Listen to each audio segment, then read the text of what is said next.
कि अगर भारत में रहना है तो वंदे मातरम गाना पड़ेगा। भाई ये तो संविधान के खिलाफ है, सुप्रीम कोर्ट के जजमेंट के खिलाफ है।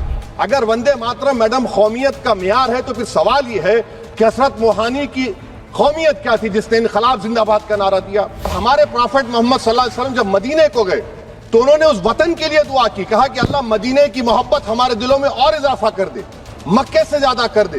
तो ये इस्लाम मुसलमान होना, हमारे ईमान में मुल्क की मोहब्बत बीच में नहीं आती और मुल्क से मोहब्बत है और रहेगी हमेशा कि हजरत मोहानी की कौमियत क्या थी जिसने इनकलाब जिंदाबाद का नारा दिया। अगर यूसुफ मेहरली ने quit India Simon go back का नारा दिया तो उसकी कौमियत क्या थी। अगर हैदराबाद से मौलवी अलाउद्दीन जो मक्का मस्जिद का पहला मुजरिम है काला पानी में, और तूनेबाज खान जो मारकर लाश को लटका दिया गया था हैदराबाद में 8 दिन तक, उसकी कौमियत क्या थी। अगर इनायतुल्लाह काफी जो जिहाद का फतवा अंग्रेजों के खिलाफ दिया मुरादाबाद में, जब उनको 2 दिन में फांसी की सजा दी गई और जब फांसी की सजा के वो जा रहे हैं तो इनायतुल्लाह मौलाना काफी की जबान पर क्या था, वो रसूलुल्लाह हमारे प्रॉफिट की नात पढ़ रहे थे। क्या पढ़ रहे थे? कोई गुल बाकी रहेगा ना चमन रह जाएगा, पर रसूलुल्लाह का दीन हसन रह जाएगा। तो उनकी कौमियत क्या थी। माल्टा की जेल में महमूदुल हसन, हुसैन अहमद मदनी 6 महीने माल्टा की जेल की ग्राउंड में पड़े रहे, उनकी कौमियत क्या थी। अल्लामा फजल खैराबादी का वो सेल काला पानी का पुकार कर इनसे पूछ रहा है, जो वहीं पर मर गए, खबर वहां पर है, बताओ मेरी कौमियत क्या थी। मैडम मैं एक मुसलमान हूं, मैं इस्लाम को मानने वाला बावकार इंसान हूं और मेरे मजहब की बुनियादी तालीम तौहीद है, ला इलाहा इल्लल्लाह, नहीं है कोई खुदा सिवा अल्लाह के। और कुरान में अल्लाह क्या बोल रहा, इय्याका नाबुदु इय्याका नस्तईन, तुम मेरी इबादत करो मुझे मानो। मुझे कहां से मिल रहा? आर्टिकल 25 से मिल रहा है। मुझे कहां से मिल रहा है? Liberty of thought, expression, belief, faith and worship से मिल रहा है। तो इसको जोड़ना ये बहुत ही खतरनाक होगा। बहुत बहुत शुक्रिया आपका कि आपने एक अहम मौजू पर मुझे बोलने का मौका इनायत फरमाया।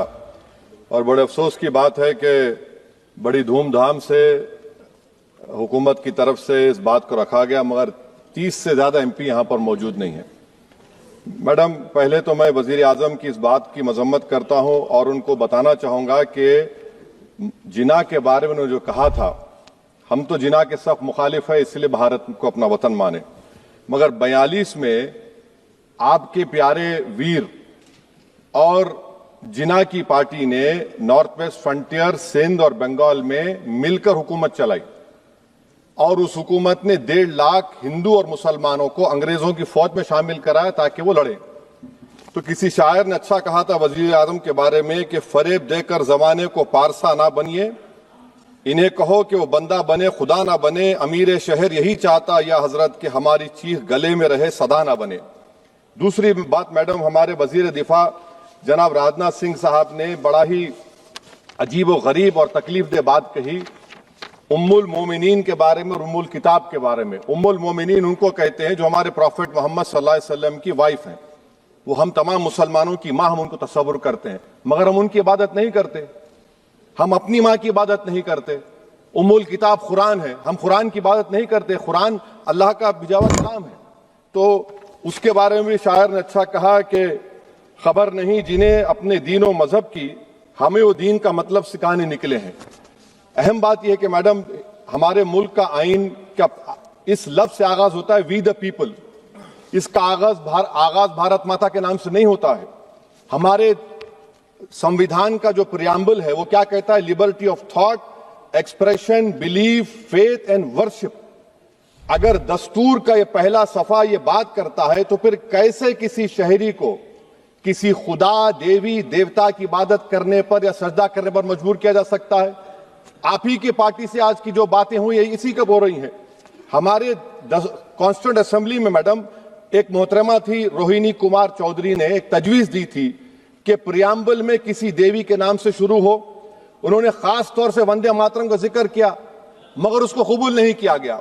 फिर KV कामत साहब ने एक तजवीज दी कि इट्स सिटीजन्स को बदलकर हर सिटीजन्स किया जाए और खुदा के नाम से शुरू किया जाए, वो तरमीम को मुस्तरद कर दिया गया।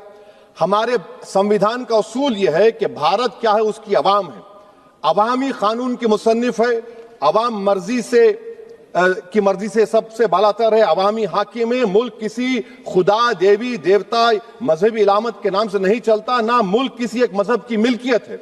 इसीलिए बाबा साहब अंबेडकर ने क्या कहा था, उन्होंने मदर इंडिया के नजरिए को मुस्तरद किया बाबा साहब ने। बाबा साहब ने एक नई इस्तिलाह वजह कर दी और कहा कि भविष्यत भारत, ये बाबा साहब अम्बेडकर ने कहा। अब मैडम, अगर मजहबी आजादी इस आइन का बुनियादी उसूल है तो सवाल यह पैदा होता है कि उस वक्त हमारे जो कॉन्स्टिट्यूंट असेंबली के प्रेसिडेंट थे जनाब राजेंद्र प्रसाद साहब ने किस बुनियाद पर वंदे मातरम को कौमी तराना करार दिया? ना तो कोई सेक्युलर रेजोल्यूशन है इसके बारे में। मैडम, मैं आपको बताना चाहूंगा कि जुडिशरी क्या कहती है। बीजू इमैनुअल केस है 1986 का, जिसमें जिहोवा विटनेस ने कहा कि मैं नेशनल एंथम के वक्त खड़े रहूंगी, पढ़ूंगी नहीं। सुप्रीम कोर्ट ने कहा कि उसने कोई गुनाह नहीं किया। वहीं एक 2017 का केस है अश्विनी उपाध्याय का केस सुप्रीम कोर्ट का, उन्हें कहा गाइडलाइंस दिए जाएं वंदे मातरम पर, सुप्रीम कोर्ट ने नहीं कह दिया। फिर आप आ जाइए madam, prevention of insult act national 1971, इसमें नेशनल सॉन्ग नहीं है, सिर्फ नेशनल एम्बलम और आपका नेशनल एंथम है। फिर आप आ जाइए 40th अमेंडमेंट आर्टिकल 51 है, 76 में पास हुआ, उसमें भी इसका कोई जिक्र नहीं है। मैडम, मैं आपके सामने बताना चाहूंगा कि हमारा भारत एक इसका मजमुआ क्या है। इसमें हिंदू है, मुसलमान है, सिख है, ईसाई है, जैन है, एथिस्ट है, मेहनतकश है, किसान, गरीब, मजलूम और दलित है। मगर अगर जो तकारीर आज हमने यहां पर सुनी और बाहर जो सुनते हैं, अगर भारत को देवी कहने और उसके आगे सजदा करने, तो दरअसल कौम परस्ती को, वतन से मोहब्बत को मजहब में तब्दील कर रहे, और फिर यहां पर बोल रहे कि अगर भारत में रहना है तो वंदे मातरम गाना पड़ेगा। भाई, ये तो संविधान के खिलाफ है, सुप्रीम कोर्ट के जजमेंट के खिलाफ है। अगर वंदे मातरम मैडम कौमियत का मियार है तो फिर सवाल यह है कि हजरत मोहानी की कौमियत क्या थी जिसने इनकलाब जिंदाबाद का नारा दिया? अगर यूसुफ मेहरली ने quit India Simon go back का नारा दिया तो उसकी कौमियत क्या थी? अगर हैदराबाद से मौलवी अलाउद्दीन जो मक्का मस्जिद का पहला मुजरिम है काला पानी में, और तूरेबाज खान जो मारकर लाश को लटका दिया गया था हैदराबाद में 8 दिन तक, उसकी कौमियत क्या थी?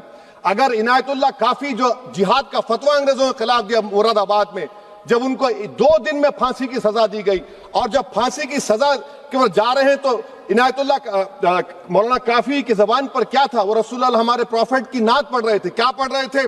कोई गुल बाकी रहेगा ना चमन रह जाएगा, पर रसूलुल्लाह का दीन हसन रह जाएगा। तो उनकी कौमियत क्या थी? माल्टा की जेल में महमूद उल हसन, हुसैन अहमद मदनी 6 महीने माल्टा की जेल की ग्राउंड में पड़े रहे, उनकी कौमियत क्या थी?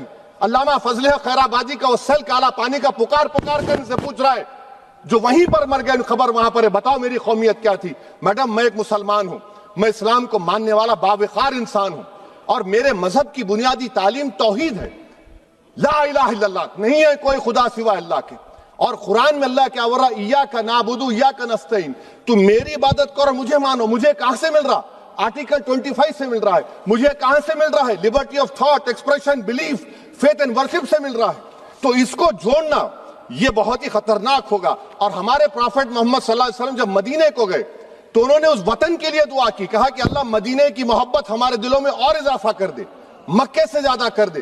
तो ये इस्लाम, मुसलमान होना, हमारे ईमान में मुल्क की मोहब्बत बीच में नहीं आती, और मुल्क से मोहब्बत है और रहेगी हमेशा, क्योंकि ये अजीम कुर्बानियां यहां पर शामिल है जिन्होंने जंग आजादी में हिस्सा नहीं लिया। आज अगर वो वतन की मोहब्बत का दर्ज देंगे तो बड़ा गलत होगा। मैडम, मैं आपके सामने एक चीज पढ़ूंगा। 1937 रविंद्रनाथ टैगोर ने लेटर लिखा सुभाष चंद्र बोस को, मैं सिर्फ किसी ने नहीं पढ़ा ये। क्या कहा टैगोर साहब ने? But parliament is a place of union for all religious groups and there the song cannot be appropriate. When Bengali Muslims show sign of stubborn fanatism, we regard it intolerable. When we too copy them and make unreasonable demands, it will be self-defeating. ये मैं इसको ले करूंगा madam, आप देख लीजिए। फिर दूसरी तरफ मैडम आप आ जाइए, मैं यहाँ पर बैठकर, हाँ, जितने तकारीर यहाँ पर हुए सब जनगण मन पर तनकीद किए। तो मैडम मुझे ये कहना पड़ेगा कि जनगण मन पर आप लोग इतनी तकलीफ क्यों उठा रहे हैं? आखिर इतनी तकलीफ क्यों है? तो मैं जब जाकर देखा तो मुझे 28 दिसंबर का ऑर्गेनाइजर मैगजीन का आर्टिकल मिला, जिसमें ऑर्गेनाइजर लिखता है कि what is the moral sanction behind government choice of Jana Gana Mana except that it can be made an item of entertainment at the sumptuous parties thrown by government officials. आप बताइए, इसका बोलेंगे आप? और फिर उसके कैंड कैसा करते हैं? It will mean we can not love our motherhood. Madam please, it will mean that Vande Mataram is buried alive with the word Jan Gan Mana on the tombstone, for the tomb will also be of Jan Gan Mana of the will of the people. इस पर आप क्या बोलेंगे? Madam, मैं आपको ये बताना चाह रहा हूं कि वतन की मोहब्बत हमारे लिए बहुत अहम है, मगर ये बताइए हमको कि अभी मैडम यहां पर आनंद मठ के बारे में बहुत कुछ कहा गया। मैं सिर्फ 2 मिसालें आपको देता हूं। आनंद मठ के पेज नंबर 70 और 80 को पढ़ लीजिए। इसके बाद सनातन जहां मुसलमानों के घर पाते थे, इन्हें आग लगा देते थे। आप पेज नंबर 98 पढ़िए, हमें सिर्फ इन मुसलमानों को जड़ से खत्म करना है क्योंकि खुदा के दुश्मन बन चुके हैं। फिर आप पेज नंबर 115-16 दीजिए, फिर मुख्तलिफ इलाकों में मुसलमानों को सदा देने के लिए भेजे जाते, जहां भी मुसलमान आबादी नजर आती जला दिया जाता। फिर आप देख लीजिए मैडम सफे नंबर 120 पेज 120, बंकिम लिखते हैं कि सनातनियों को मालूम नहीं था कि अंग्रेज हिंदुस्तान को निजात दिलाने वाले हैं। ये आप क्यों कर रहे हैं? अब आप मैडम, मैं आपको पेपर्स दे कर दूंगा। मैडम, भारत में हमारी आजादी इसलिए आई और बरकरार रही कि हमने मुल्क और मजहब को एक चीज नहीं बनाया। हमने ऐलान किया कि हमारी मुल्क मुख्तलिफ तबकात मज़ाहिब पर मुश्तमिल है। हमारे मुश्तरका तकदीर हमारी कौमियत का सरचश्मा है। यह खास जबान सखावत मजहब नहीं है। अगर वंदे मातरम का मतन कौम और मजहब को एक बना देता है, अगर हम इसे टेस्ट बनाते हैं वफादारी का, तो फिर मान लीजिए कि यह गांधी, अंबेडकर, टैगोर, बोस और लाखों आजादी के सिपाहियों की सोच को छोड़कर गोडसे की सोच की हिंदू कौमी परस्ताना, मैडम खत्म कर रहा हूं, कौमी हिंदू कौम परस्ताना को इख्तियार करेंगे। मुझे वतन से बेइंतहा मोहब्बत है मैडम, और इंशाल्लाह हमेशा रहेगी। मगर बावजूद इसके कि मेरी मस्जिद, मेरी इबादत गाह, मेरे कपड़े, मेरे कारोबार पर हमले होते, मगर मैं फिर भी कहता हूं कि वतन मेरा, हर वतन को हम छोड़कर नहीं जाएंगे। मगर हुब्बुल वतनी का क्या मुतालबा है? हुब्बुल वतनी ये कहता है कि वतन से मोहब्बत है तो जुल्म को खत्म करो, गरीबी को खत्म करो, बेरोजगारी को खत्म करो, जबर का खात्मा करो, अमन का गहवारा बनाओ, पाकिस्तान की दहशतगर्दी को खत्म करो, एक्सप्लॉयटेशन को रोको, शरारत को रोको, मुल्क के खिलाफ की जाने वाली साजिश खत्म करो। मैडम, भारत एक चमन है जहां पर हर फूल को खिलना चाहिए, और अगर कोई इस फूल के अगर पूरे फूल खिलेंगे तो उसकी खुशबू से ये वतन मौतर होगा। मगर अगर इस चमन का माली ये कहेगा कि एक ही फूल खिलेगा, तो मैं जिम्मेदारी के साथ कह रहा हूं, अगर एक ही फूल खिलेगा तो वो सहरा बन जाएगा और माली माली नहीं रहेगा, वो जल्लाद कहलाएगा। तो इसीलिए मैडम, हम उम्मीद करते हैं कि हुकूमत इस पर जोर जबर ना करे। मेरा राइट है, यकीनन मैं जानता हूं कि आजादी के लड़ाई में वंदे मातरम का नारा था, मगर अगर आप इसको जबर करेंगे तो ये संविधान के खिलाफ है। वफादारी का सर्टिफिकेट हमसे मत लीजिए मैडम, खत्म कर रहा हूं। वफादारी का सर्टिफिकेट हमसे मत लीजिए। आपके बुजुर्गों के कोई एक किताब में लिख के क्या लिखा है बता दीजिए, कहां पर क्या लिखा हुआ है।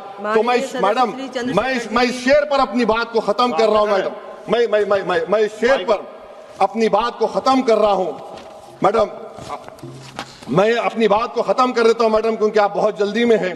कि भारत जिंदाबाद, हिंदू मुसलमान जिंदाबाद, दलित जिंदाबाद, ईसाई जिंदाबाद, आदिवासी जिंदाबाद, जो किसी खुदा को नहीं मानते वो भी जिंदाबाद, और मैडम सब पिछड़ा सब आ गया इसमें। तो हम उम्मीद करते कि इस रूह को आप समझेंगे, अगर आप सिर्फ अपनी आइडियोलॉजी को लेकर चलेंगे। और आखिर में मैडम, जनाब बंकिम चंद्रा साहब के बारे में मैं आपके सामने डॉक्यूमेंट लेकर रहा हूं कि उन्होंने बीए का एग्जाम पास नहीं किया था, 7 मार्क्स से फेल हो गए थे, ये भी रख रहा हूं।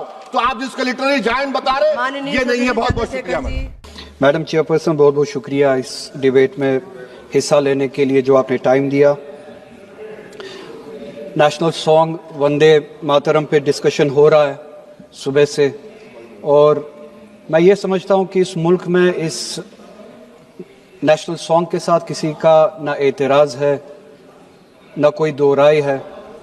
एहतराम है हर किसी का इस सॉन्ग को लेके, मगर मसला सिर्फ तब पेश आता है जब जो तकरीरें सुबह से इस तरफ से हुई, बीजेपी की तरफ से और लाइक माइंडेड जो इनकी पार्टीज है, जब ये कहा गया कि हिंदुस्तान में रहना है तो वंदे मातरम गाना है। ये कहा गया कि आप तभी इस मुल्क के बाशिंदे हो जब आप ये गाना गाओगे। एतराज तब शुरू होता है। आप वंदे मातरम को नेशनल सॉन्ग मानते हैं, हम सब मानते हैं, आप गाते हैं, हम नहीं गा सकते हैं। इसकी एक वजह है, और उस वजह की आज़ादी हमें इस मुल्क के आईन ने ही दी है। कभी कभार कुछ मामलों में दो चीजों के दरमियान क्लैश होता है, एक नेशनल कॉन्सेप्ट और आपकी रिलीजियस फेथ, और ये यूनिवर्सल है, इटर्नल फैक्ट है, चाहे किसी भी मजहब से कोई भी वाबस्ता हो, मुसलमान हो, हिंदू हो, सिख हो, वो इटर्नल आइडेंटिटी अपने मजहबी अकीदों को मानता है, वो प्रायोरिटी अपने मजहबी अकीदों को देता है। मैं एक छोटी सी एग्जांपल दूंगा।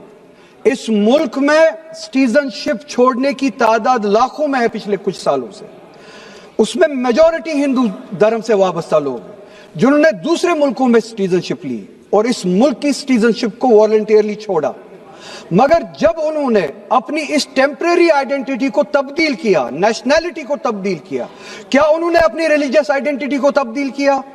क्या वो हिंदू से किसी और मजहब में तब्दील हुए? नहीं, उन्होंने तब टेम्परेरी आइडेंटिटी को तब्दील किया, मगर इटर्नल आइडेंटिटी को उन्होंने थामे रखा, क्योंकि वो उनके लिए इटर्नल आइडेंटिटी है। मजहब, धर्म इटर्नल आइडेंटिटी है, इटर्नल बिलीफ है। हम कल सब चले जाएंगे इस दुनिया से, पासपोर्ट, आधार कार्ड यहीं पे छोड़ के चले जाएंगे। ये जब चले जाएंगे अपने साथ अपने धार्मिक का जो काम किए हैं वो साथ में ले जाएंगे। पासपोर्ट और आधार कार्ड, नेशनैलिटी अपने साथ नहीं लेंगे। जब मैं इस दुनिया से चला जाऊंगा, पासपोर्ट, आधार कार्ड, ये टेम्परेरी आइडेंटिटी यहीं पे रह जाएगी। मेरी इटर्नल आइडेंटिटी, मेरी मजहबी आइडेंटिटी, मेरे मजहब के अकायद मेरे साथ चलेंगे जिस तरह इनके साथ चले जाएंगे। वो इटर्नल आइडेंटिटी है। और जब ये क्लैश सामने आता है तब हमें कॉन्स्टिट्यूशन ही ये आजादी देता है कि आपकी रिलीजियस फंडामेंटल जो फ्रीडम है, आप उस रिलीजियस फ्रीडम को इस मुल्क में कॉन्स्टिट्यूशन के हवाले से उस रिलीजियस फ्रीडम को एक्सरसाइज कर सकते हैं। और वंदे मातरम का जब मसला पेश आता है, जब यह कहा जाता है कि आपको यह जबरदस्ती गाना पड़ेगा, हम तब यह कहते हैं कि आप गाए, हम एहतराम देते हैं। नेशनल सॉन्ग है, हम उसका भी एहतराम करते हैं, उसमें दो राय नहीं है। आप गाए, हम एहतराम के लिए खड़े हो जाएंगे। मगर आप यह चाहेंगे कि हम भी गाए, मुमकिन ही नहीं है, हो ही नहीं सकता है। आप चाहेंगे, अब सब्र करो। सुबह से इतने लोग बोलते आ रहे हैं प्लीज चेयर को एड्रेस करें आप। तो जवाब सुनने का भी मादा रखा करो। आप गाइए, आप बोलिए नेशनल सॉन्ग है, आप बोलिए नेशनल सॉन्ग है, कोई दो राय उसमें नहीं है। मगर हम पे थोपिए मत। कॉन्स्टिट्यूशन इस चीज की हमें आजादी देता है।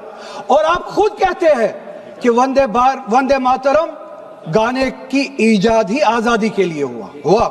बेशक हो। आजादी किस चीज के लिए?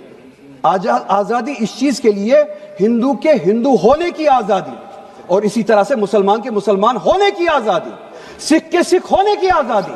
और वो आजादी आप मुझसे छीन नहीं सकते हैं, किसी भी नाम पे नहीं छीन सकते, किसी भी दबाव में नहीं छीन सकते।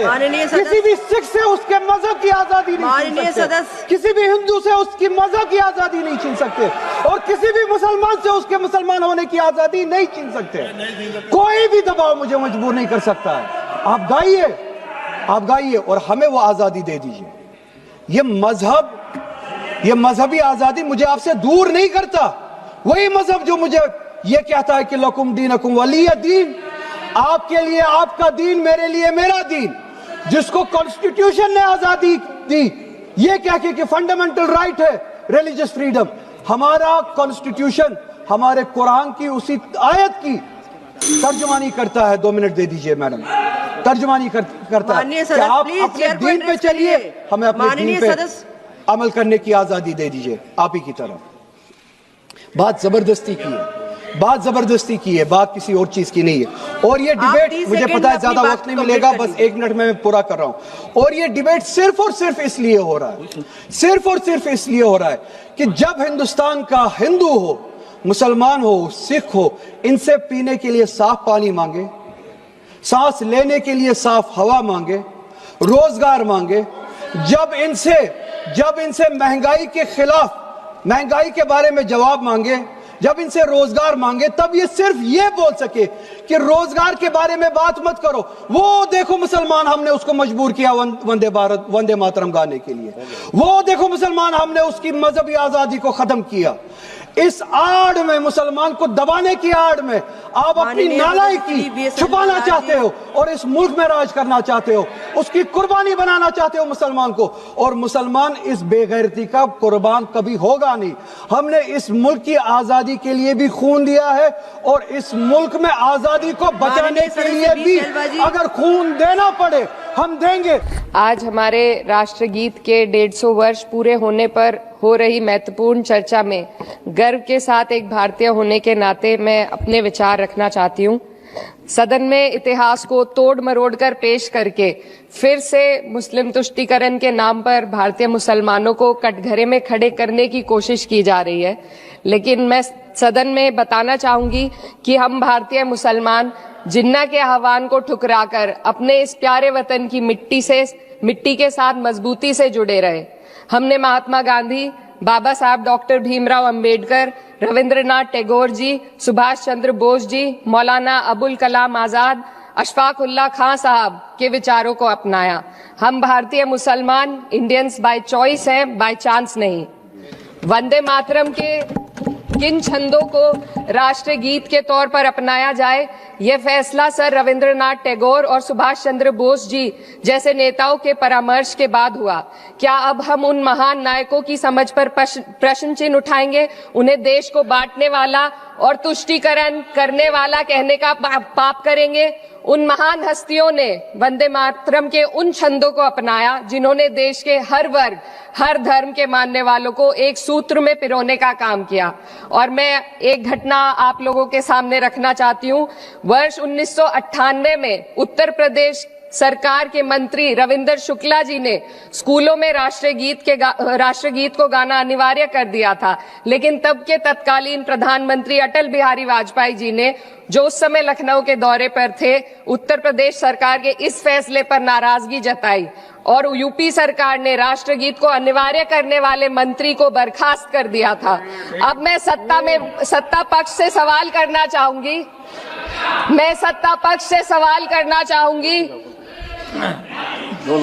बोलने दीजिए। मैं सत्ता पक्ष से सवाल करना चाहूंगी कि जो विजन आजादी के समय के लोगों का था राष्ट्रगीत को स्वेच्छा पर छोड़ने का, उसी का अनुसरण माननीय अटल बिहारी वाजपेयी जी ने किया, तो क्या वे भी मुस्लिम तुष्टीकरण कर रहे थे?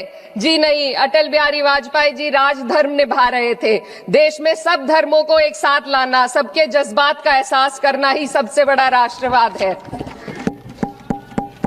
माननीय अध्यक्ष महोदया, आज हमें वंदे मातरम के असली भाव को समझना जरूरी है। यह गीत तो देश के जल, जंगल, जमीन, हरियाली और निर्मल हवा की वंदना को समर्पित है। यह भारत की जन जन की मंगल कामना करता है कि भारत का हर नागरिक स्वस्थ रहे, सुरक्षित रहे और सम्मान के साथ जी सके। सुजलाम सुफलाम का अर्थ है, सुनिए, ऐसा देश जहां स्वच्छ और पर्याप्त जल हो, जहां नदियां जिंदा हो, बहती हो, जीवन देती हो। अध्यक्ष महोदय, लेकिन अब जरा यमुना का हाल देखिए। दिल्ली प्रदूषण नियंत्रण समिति की 2025 की रिपोर्ट बताती है कि यमुना के कई हिस्सों में बीओडी स्तर 127 mg पर लीटर है तक पहुंच चुका है, जबकि किसी जीवित नदी के लिए ये 3 mg पर लीटर से कम होना चाहिए। ये सिर्फ नदी का संकट नहीं है, ये किसान का संकट है। नमामि गंगे के नाम पर हजारों करोड़ रुपए खर्च हो गए, लेकिन सच्चाई ये है कि आज भी गंगा और यमुना के किनारे किसान मजबूरी में उसी जहरीली पानी से खेती कर रहा है। वही जहर अनाज में उतरता है और वही जहर किसान की जिंदगी को धीरे धीरे खत्म कर देता है। अध्यक्ष महोदय, जब पानी जहर हो जाएगा तो सुजलाम कैसे होगा? जब किसान बर्बाद होगा तो सुफलाम कैसे होगा? मलयज शीतलम, मलय का अर्थ है मलय पर्वत से बहने वाली ठंडी, सुगंधित, चंदन जैसी हवा जो जीवन देती है, बीमारी नहीं।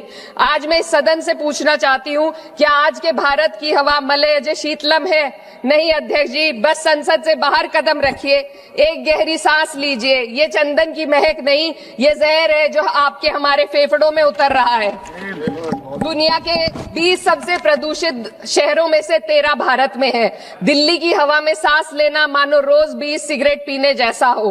भारत हर साल सर्दियों में जहरीली हवा के प्रकोप में घिर जाता है, AQI गंभीर स्तर पर आ जाता है, ठंडी हवा का सपना अब gas chamber, ma'am 2 minutes, gas chamber की हकीकत बन चुका है। हम वो देश हैं जहां सरकार प्रकृति पर बने गीत का मान मर्दन तो करती है, पर उसी प्रकृति, जंगल, हवा, पेड़ को बचाने वाले कानूनों को धीरे धीरे खुद ही खत्म कर रही है। ये है आज के हमारे मलयज शीतलम की अफसोसजनक सच्चाई।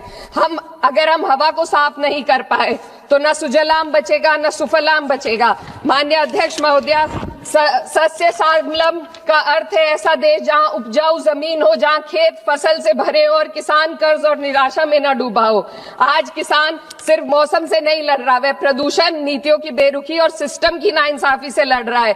एक तरफ कॉर्पोरेट के लोन माफ होते हैं, दूसरी तरफ किसान को उसकी वाजिब MSP भी नहीं मिल पाती है।